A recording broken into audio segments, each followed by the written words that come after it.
Hi, and welcome to NEXD. I'm going to show you how easy it is to create and share demos on the NEXD Campaign Manager. With NEXD Campaign Manager, it's super easy to create eye-catching demos in just a few minutes to impress your clients, whether at meetings, pitches, or even for upselling.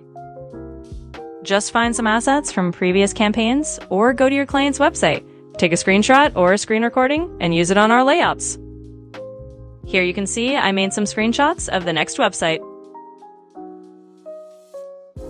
Next, I uploaded these screenshots to our Campaign Manager and used them on our Scratch layout.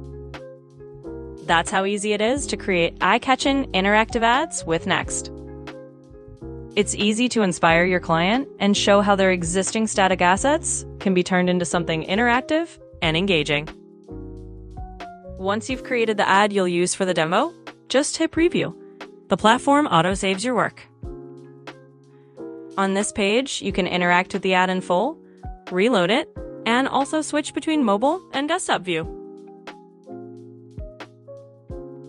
You can also scan the QR code, edit your creative, and copy the preview link to your clipboard. To share your work with the customer, insert the preview URL or QR code into your presentation deck or email. Thank you for watching. Now you know how easy it is to create mockups for your clients and can start building your own.